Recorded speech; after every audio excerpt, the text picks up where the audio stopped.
Hi díobh gach duine tásúla gom go bhfuil sibh go léir I mór na sláinte. Anois, tá sé ag plúcha báistí las muo. It is snowing very heavy las muo.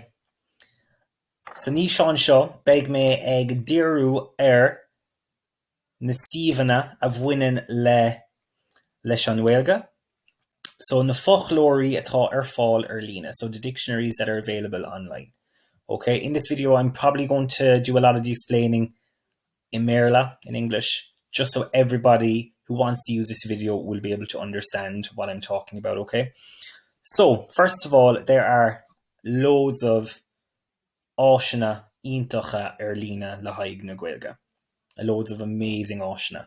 For example, for Leaving Cert, you have countless YouTube channels, my own, Moontor Ricky.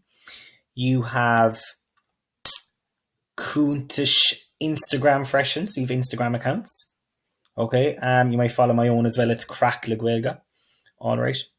You have amazing stuff then on TG Cahir Fowlum.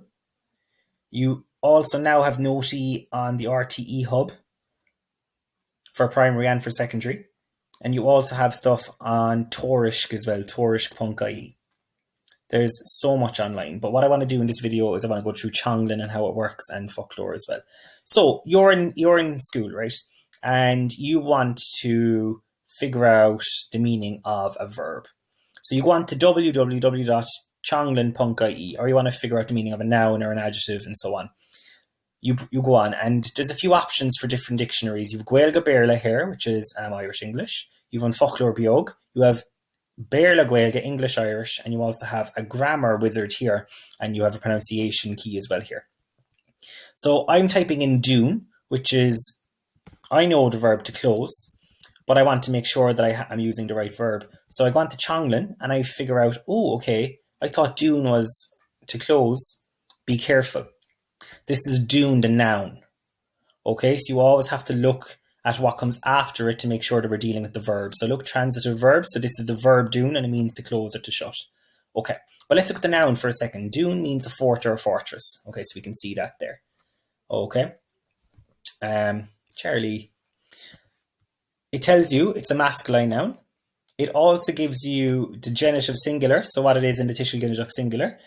And it also gives you the plural as well of the noun. So andún, na dúnta, the forts. And then anam anduin is the name of the fort, Tishil Ginajach. So it gives you the genitive, it gives you the plural and so on.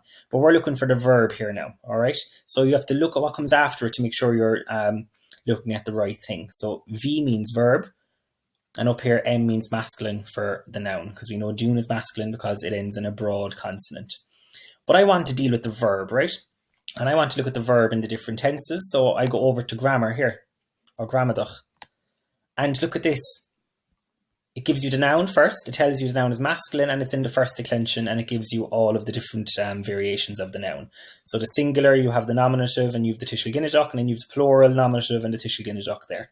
But what we're going to look at is the verb today, and not many people know about this.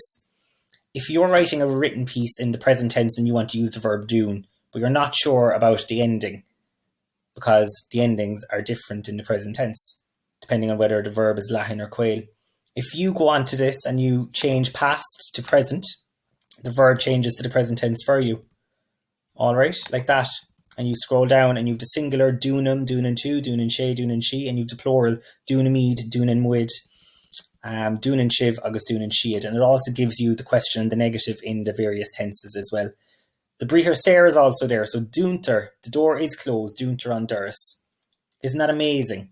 All right. Or if you're writing an answer in your class for the conditional question in the oral, so for example, what would you do if you won the lotto? And you want to use different verbs in the conditional, you change it to the conditional. And you've goonhing, I would close, canoeing, I would buy, and so on. Okay, so that's another part of it. Then I want you to look at folklore. So if Chonglin doesn't have the word for, you go to folklore. For example, here I wanted to look up the word download. I didn't know the verb. It's Iaslodáil. And you can have different pronunciations here. So Connacht, Munster, and Ulster.